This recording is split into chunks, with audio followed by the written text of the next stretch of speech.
Saguaro boy. Today we are going to talk to you guys about 3 games on Kickstarter that are still seeking funding that we personally are interested in, that look promising, just to send, just to spread the word. Just to help spread the word. Because there's a lot of cool games that might not ever get made that are now able to get made through means like Kickstarter. So here's the 3 that we're looking at. The first one is called Legends of Dawn, and that's got until January 18th to get its funding. Legends of Dawn is a Diablo-esque Looked pretty open-world RPG. This one looks cool. There's an emphasis on it being kind of an open world where you can pursue things in whatever order you see fit. They're trying to push that as being the reason why it stands out from all the other Diablo clone. Graphics look good on this one. Did you already say how much money they've gotten? I don't know how much money they've gotten. They need more, though. I thought we had written that down. I didn't write it down. We should have written that down. The next game is Dream. This one looked really, really, I was going to say weird, but I don't want to keep saying surreal. Interesting. Yeah, it's different.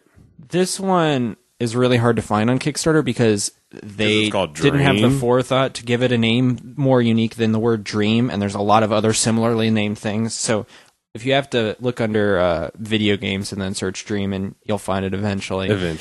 This one is a 3D exploration game. I don't think that there's a goal per se. It's just you're exploring this cool world. And the dreams. And the world is a dream. Yeah, of you the have character. to find the sub-dreams and stuff like that. Yeah, so you can take different paths. This game looks like a 3D version of Yume Nikki. I don't know if that's how you pronounce it. Never heard of it. It's this RPG Maker game that's you go through dreams and it's very surreal and you collect stuff and there's branching paths and everything.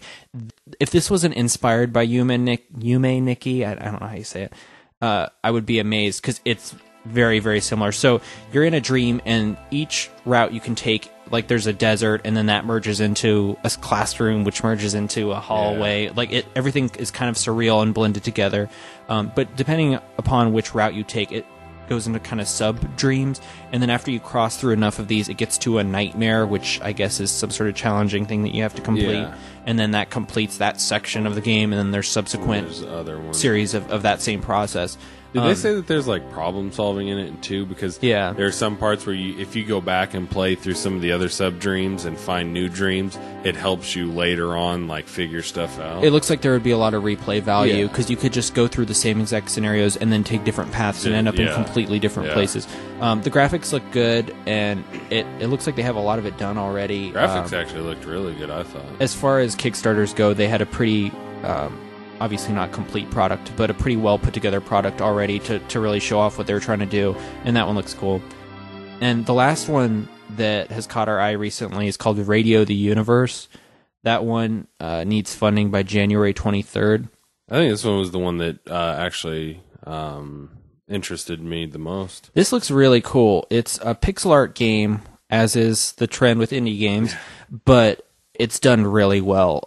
There's some games where I think the pixel art is a crutch because of artistic ineptitude. I was going to say inability. But in Radio the Universe, the pixel art looks like a very deliberate stylistic choice because it is fantastically good, insanely good. There's cutscenes that are in pixel art, but they're amazing. They're gorgeous. Yeah, they're amazing. It's kind of like a dystopian, almost post-apocalyptic looking world, and you're this girl, and there's a lot of platforming and puzzle stuff. Is she wearing a raincoat? Something like that. But there's a lot of big robots and lasers and very cool styling. The world looks very, very well thought out. There's a lot of thought. Really immersive. Because it's not just move along in a straight line, jump around a little bit. There's like literally so many different. It seems so like 3-dimensional and not like 3D. It's really, really nicely done. The feel itself, like you move around so much.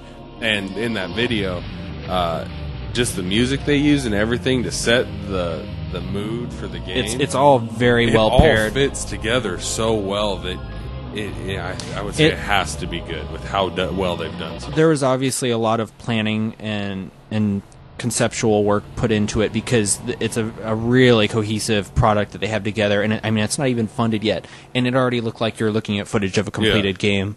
So I've got high hopes for that one. We might continue to do this from time to time if anybody's interested in hearing kind of our hand-picked games from Kickstarter that might be interesting. But for now, those three are the ones that we're going to take a look at.